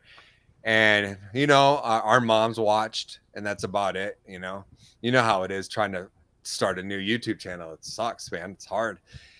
And the guy who was doing it with me is like, "You know what? I'm done. I'm out." Like, no one's watching this thing, and I'm like, "All right, man. Well, good luck." Me and Joan, who's my co-host, we're going to keep going. And then the next day I got a call from Comcast cable company saying, "Hey, we see your show on YouTube. Would you like to put it on TV?" Oh, wow. And we're like, "What?" And then they're like, "We'll give you a studio, come down and everything." So we go down there, they offer us a studio, and then that was born, like IQ Review in the studio. And we started doing movie reviews. And then I started doing things like, I was like, "Oh man, I love to talk about video games. I'm a real big gamer." And I started talking about that. And those were like, because I don't know how they can see the ratings on TV and stuff, but those episodes were like people were watching them and they were loving them. So they came back to me and said, "Hey, could you do only video games?" And at that point, we had run through a couple of people. We were doing video games, movies, and comics. And the comics were doing awful. No one wanted that stuff. But the movies reviews were doing okay. And then, but the video game reviews and the video game stuff was blowing up. And one of my co-hosts, Ashley, she said, "Hey, I got a new job. I'm gonna be filming a lot. I gotta go. So I can't do the show no more." And then my other guy, Dominic, who did our comic reviews, he's like, "Hey man, I'm having another kid. I don't think I can do this." And so like it all, and then you had Comcast going, "Hey, can you just do video games?" So it had like this. It was perfect timing because they were going to leave the show anyway. It was just going to be me. So I started to do movie or just video game reviews. And then I got Wargamer Girl. A bunch of other gamers started to come towards that. We got a new studio and we were getting about 88,000 viewers a week. every week watching. Our TV show was huge. Like I never got recognized outside from my YouTube channel. It was always the TV channel. I never got reviews from Ubisoft and codes and all that because of YouTube. It was because of the TV channel. It was never YouTube, right? And it was always that. And then and we started growing. We got a little growth on YouTube, and then COVID hit, and the studio, everything shut down. And then we became, well, then it was weird because I was just like, okay, I have no studio. Where am I going to film this thing? And then the stream team was born because me and Radical Reggie, we were always playing on weekends. We were playing games. We're like, might as well stream because people are at home with COVID. So me and Radical Reggie start streaming. And then John comes on board and he becomes part of the stream team. Then CAG comes on board and he becomes part of the stream team. And then X comes on board, right? And so like the stream team, so there's a studio team because we're going back on TV later this year, or finally after, 2 years or whatever, we'll finally be back on TV. But then, so I have two teams, a stream team, and they all have their own channels. Like CAG's got his own channel. John has his own channel. Radical Reggie, of course, has his own channel. So it just keeps evolving. I don't know what's going to happen next. You know what I mean? But that's just it. It's just like this evolving thing. And many times I've said, I'm done. And Reggie's like, no, you're not. And, or my stage manager, who's been keeping the dream of going back to TV alive. His name is Tommy. He's been out there putting in the work, and now we got a new studio, and he was just waiting for my COVID health to come back, because I got hit so hard with COVID and was hospitalized and almost taken out. So now that I'm getting better, we'll be returning back into TV and to the studio. Wow. What a Damn. I don't even know if we should follow that up. That is intense. Thank you. I don't know, CAG, if you want to add something to that. I mean, it's not much I can really add to the whole media glitch realm other than, Joel was very gracious to allow me to become a part of that team. Like he said, I have my own channel. It's called King Ericon Gaming. And I love being a part of this media glitch. These guys are awesome. And playing like with them through COVID was just a lifesaver, man. Like COVID did a number on everybody, right? And everybody was kind of like trying to figure out what was the next step. You know what I'm saying? Like, what do we do next? Is this going to get worse? Is this going to keep going? Like, whatever. And then to start playing with Joel, Reggie, John, X, took your mind off of it, right? You stop thinking about it, and then, we finally made out of it. So Media Glitch is awesome. Because you found us through COVID, right? Through COVID, yep. Absolutely. I love that. I love that so much. And Too Tall, did you want to ask any questions? I know these guys have to go soon, but I want to let you have a chance. Just out of curiosity, how'd you hook up with the team over at the Game On Expo in Phoenix, Arizona? That's one thing I would want to know. That's an interesting story. Do you guys know who Happy Council Gamer is? I do not. You don't know who Johnny Millennium? Happy Council Gamer. That's crazy. Maybe if I seen him, I probably know the face. So he's got a pretty big channel, big following, way bigger than ours. You know what I mean? And so we're friends, but we had never met, right? Mm-hmm. And I'm on a stream. When I first started streaming with Media Glitch, and they're like, 2 people watching on a good day, and you're like, oh man, this is awesome. He comes in, he's like, hey man, I got invited as special guests. Him and Alpha Omega Sin were going to be special guests at Game On Expo, and they were just starting. So Game On Expo had 1 year prior, and this is the second year. And so he was bringing in Johnny Millennium from Happy Council Gamer, Metal Jesus was there, some other YouTubers, and he goes, you should go. And I said, dude, I've never been to a gaming convention. I hadn't at that point, never gone to a gaming convention. And he's like, you got to go. I want to meet you. And I was like, okay, we should meet up because we had never met up. And I said, all right, fine, I'll go. So I go, and I started doing videos. I did videos and stuff. And I don't even remember because I had known John Lester Gamester81. I had known him from the YouTube world, and I think one of their moderators maybe didn't show up. And he's like, "Hey, bro, could you moderate this panel?" And I was like, "Yeah, sure, why not?" And I jump in there, and then, you know, they were like, "Man, you're an awesome moderator," And I'm like, "Yeah, I know my stuff, I guess. I don't know, And I didn't really think much of it. And then the next year, he brought in all the Mortal Kombat guys, and he's like, "Hey, would you like to moderate this panel?" I'm like, "What the flip? Are you kidding me? Like, this is like my dream, So that year, I did more panels, and then the next year, I feel like I did all the panels, like every one I could, And it's just kind of grown and grown, and so. He invites me out. They take care of me. I like to travel with my family too, and they're gracious to do that as well. And so that's how it is just kind of grown. This year I only did, I don't know, 6 or 7 panels because I wanted to take it easy because of, I'm still in recovery. But that in that convention, I've watched grow, and I've watched it grow, and it's continuing to grow. Next year, it's going to be huge. It's gonna be way bigger than it was even this year. It's gonna be huge. So one to keep your eye on for sure. Yeah, definitely. Amazing. It's definitely picking up steam in the southwest part of the United States. Anyone that lives out there, definitely check it out. Game On, I was there, Finance was there, we all were there, and it's only getting bigger. I love it a lot. I'll be there next year for sure. Yep, and now we do a panel, which is cool. That's how we met you guys. Like Media Glitch has its own panel. And that wasn't how the case. And what I love is that, like, people like John, people like Kag, I know how awesome it is to do panels. And I can be like, "Hey, come on, man, we're going to do a panel." Like, that was Kag's first panel. Yep. And then the year before that, or the last time Game On was going, it was John's first panel that he had ever been on. So that's kind of cool, that, to have these experiences with these guys and meet up. I thought that was the first time I met Kag in person. Yep. That's amazing. Yeah, you wouldn't have known it. I think. Yeah. Well, yeah, that panel was amazing, though. Yeah, it really was, and we really loved being there, and we were even happier that we've been able to connect with you guys.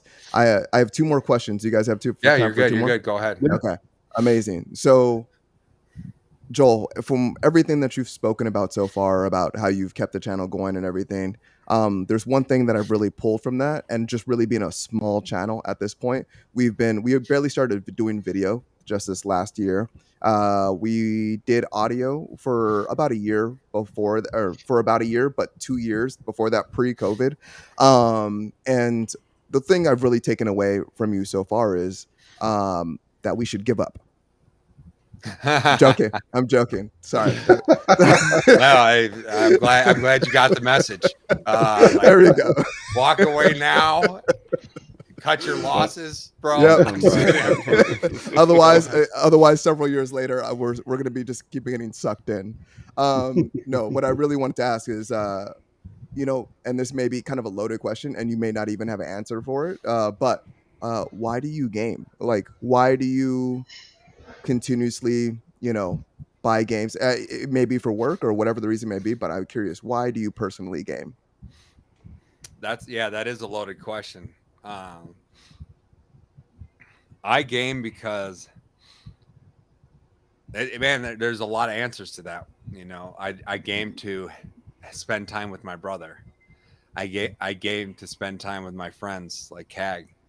I game to help me with my anxiety issues. I game to escape. Like being a film director. Sometimes I'm around a lot of people. Sometimes I have to put on this and I'm energetic thing, and I am that guy, that way. But I'm also like an introvert where then I got to go and I got to decompress, and I got to let all that out. And so gaming does that for me, Yep. And then it's just it's been a part of my life for so long. It's like not wearing underwear. You know, it feels weird if you I don't have don't it know on. that analogy at all. No, I live in Phoenix, Arizona, so that's So you're just free balling every day. You don't. You do not want to see below right here. It's hot as hell.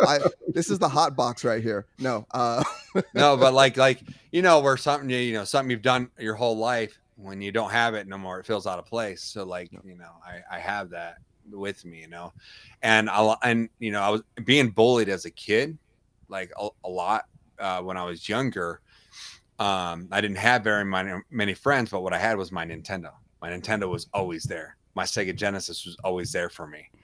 Whether it was good times, bad times, whether the mom was drunk and on drugs, whether the dad was gone, when I didn't have anybody, not just friends, but even family, I still had my Nintendo.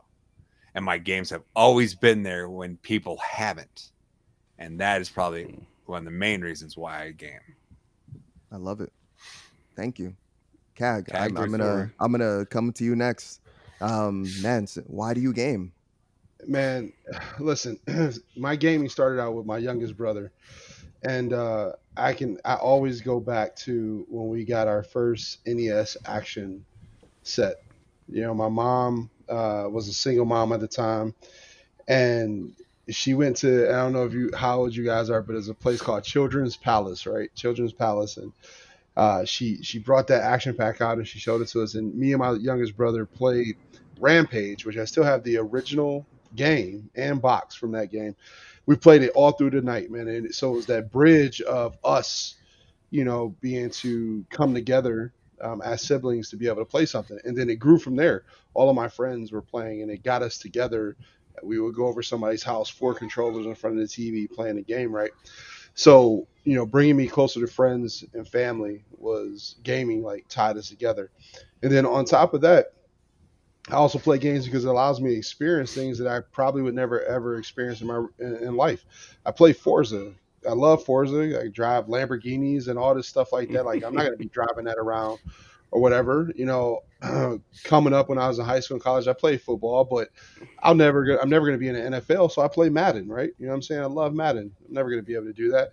That's And good. these That's good. games, they give you experiences that you're never going to be able to experience. So it's like a gateway into something that you're never going to be able to do. I've never ran over a hooker, but GTA. Hey man, I'm There kidding. you go. I'm just kidding. Yeah, I never robbed a bank, but Right.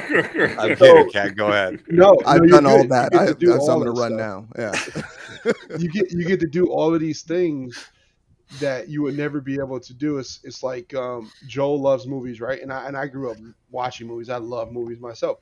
So a video game is like an interactive movie that you can kind of write Yeah. your own story. And so I don't think it'll ever stop. I've been playing them since I was, I say, like 5 or 6 years old is when I really started playing games, and I'll never stop, man. It's just amazing experience. I have stopped. I stopped once for 6 years. Because I used to be a drug addict and stuff, and then I just had to get my life right. Had to, give my life to God, and I had to focus, And I put the controller down for 6 years, man. But once I had everything straightened out, my priorities straight, I went back and I was like, yeah, this feels good. This is Yeah.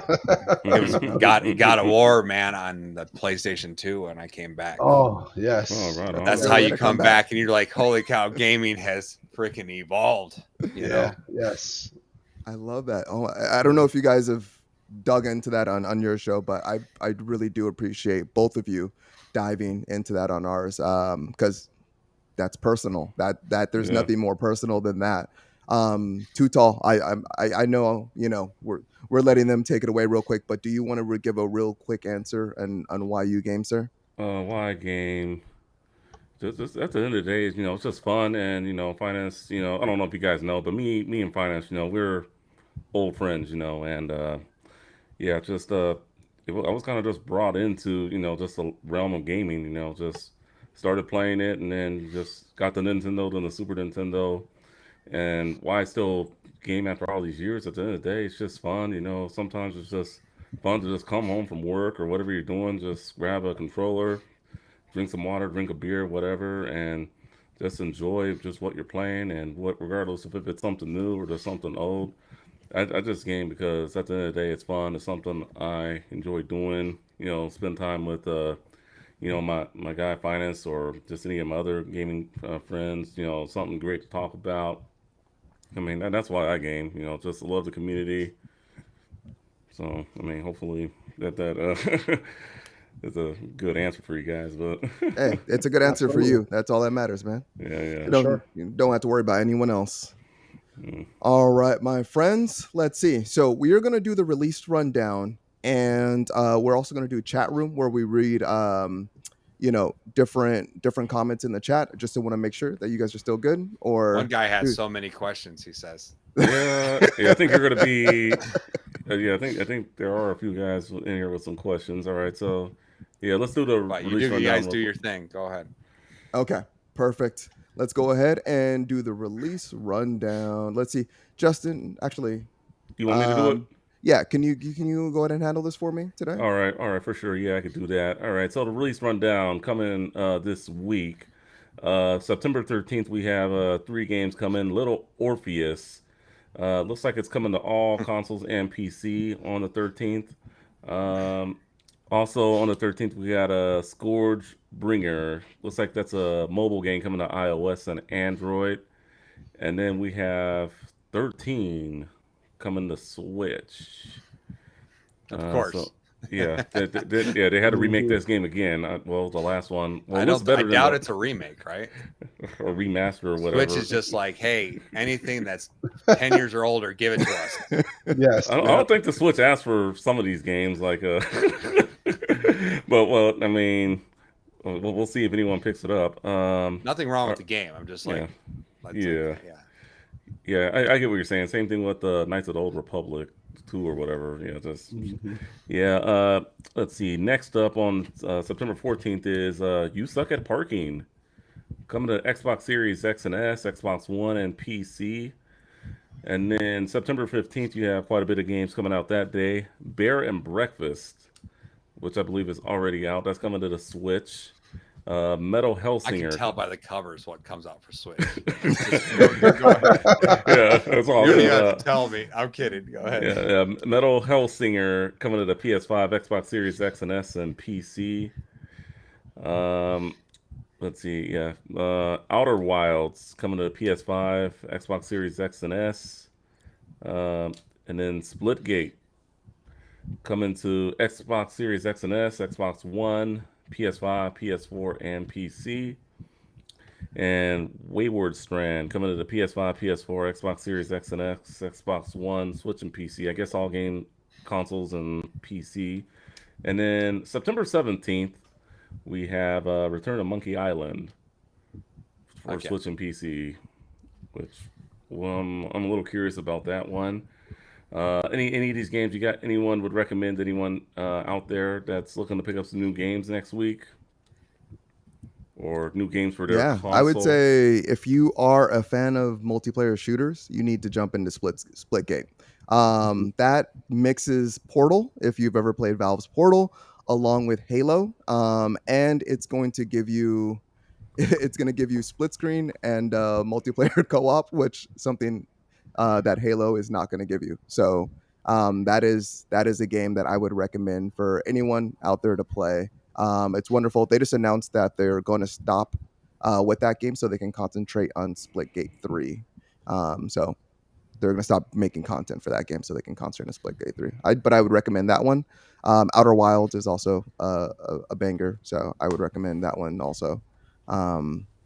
Joel, Cag, you guys, any of these games speak to you?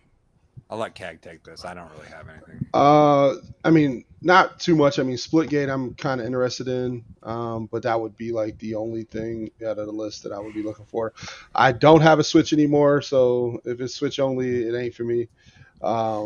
So no Return to Monkey Island for you, I guess. No, No Well, 13? That's already been out, right? No Bear and Breakfast. Yeah. no Bear Breakfast. All of those have already come out. All those games that they announced on Switch, all of them Yeah. are already out. So, let's see. So, for our last section, guys, as we wrap up this episode, because we're about to hit 2 hours, we have chat room. Chat room is just where we pick out a comment out of the chat, and just bring it to light.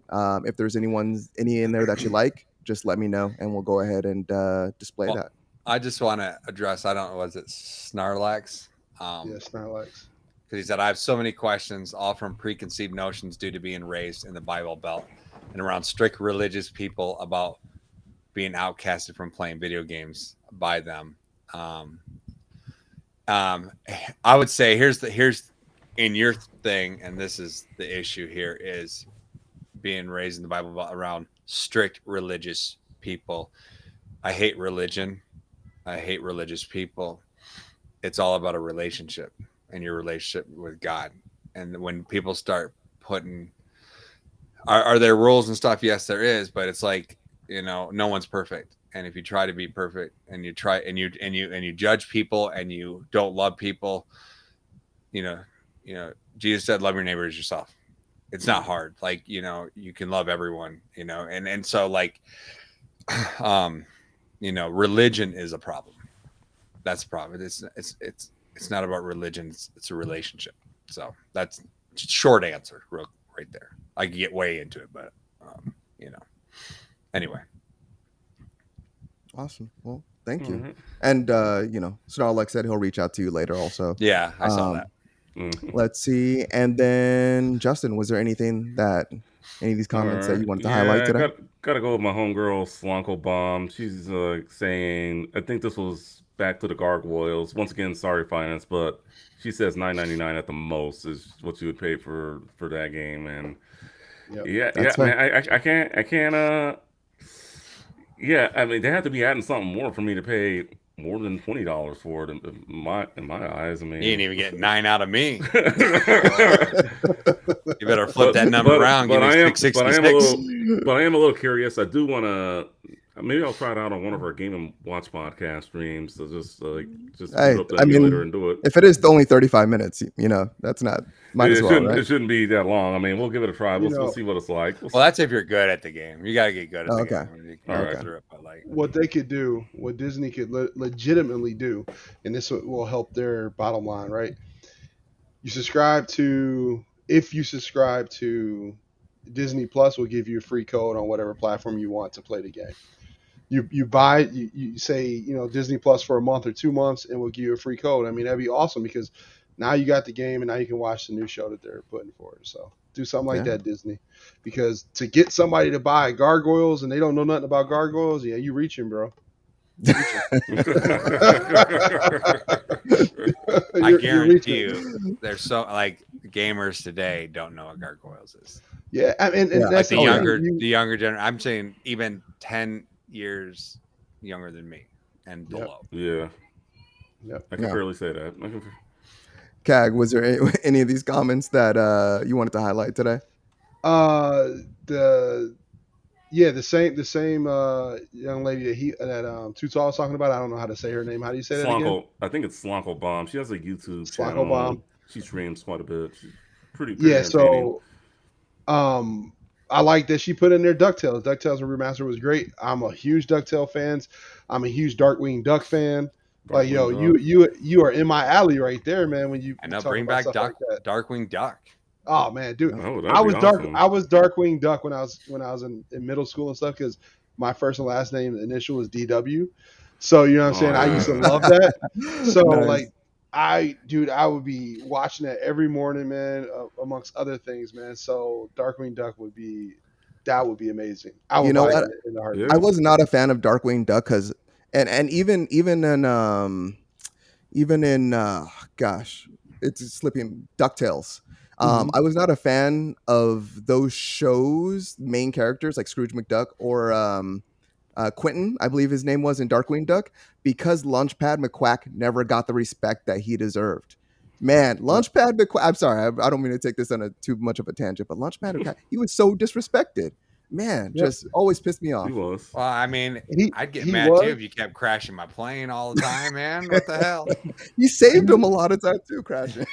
He was, but the cool thing about him is he never complained about it.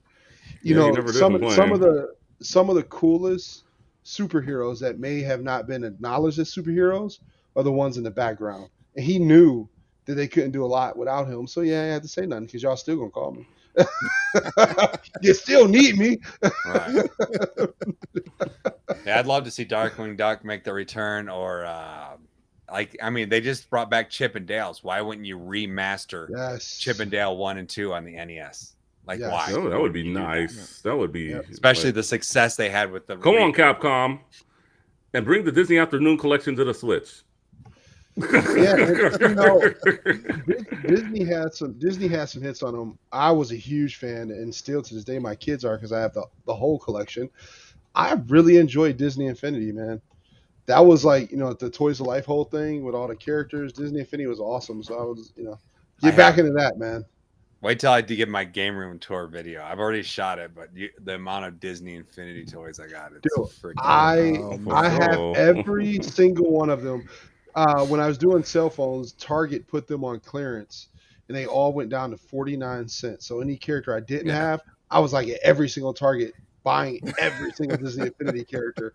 And I just thought it was cool to play a game where you could put these characters in the game and they will allow you to get to parts of the game you couldn't get without them. Right. Certain people open up certain doors, and I just thought it was really, really inventive. And hopefully Disney is getting back to that. What was it? Avalanche was the company, or Disney Studio was Avalanche Studios or whatever, and they closed them down. And the last one they brought in freaking Ninja Theory, I think. Yeah. On the last one, Ninja Theory came in, and they did that Star Wars stuff and all that. Yep. And it was really good. And I was like, man, this is awesome. And then they cut it, man. Killed it. Mm-hmm. Well, that's because they were refocusing all that money to go and buy Marvel, because they knew they was about to buy Marvel. they said, hold up, stop. We about to get Marvel. We about to get Star Wars and Indiana Jones. Stop the line. Stop spending money. We about to pony up and buy everything. Right. All right. And what comment you got, Finest? I got this one right here from Omega Sonic, man. He just says, I hope Sega brings back Jet Set Radio Future. Jet Set Radio. Yeah. Other than that, my friends, we're going to go ahead and put a cap on this episode. Once again, 2 hours. Yeah. 2 hours. Thank you so much for being here. Cannot thank you enough for this collaboration, for bringing and letting your viewers know to come join us on the Game Watch podcast. I appreciate you guys so much, and continuously learn from everything. Everything I watch from you guys and the way I hear you guys speak. And we're going to keep this channel going and keep it evolving. And hopefully we can do another one of these, one day. Or we'll come back for sure. Or maybe we can go on Media Glitch if you guys want some guests on there. Oh, you know it. We'll bring you in on a topic video. Oh, yeah, perfect. For sure. I love it. Guys, we're going to go ahead and say thank you for listening, everyone. Definitely support us on Patreon /OurView Gaming. And you can, of course, listen to this on all those channels that we spoke to earlier. Other than that, peace out, y'all. Later. Peace.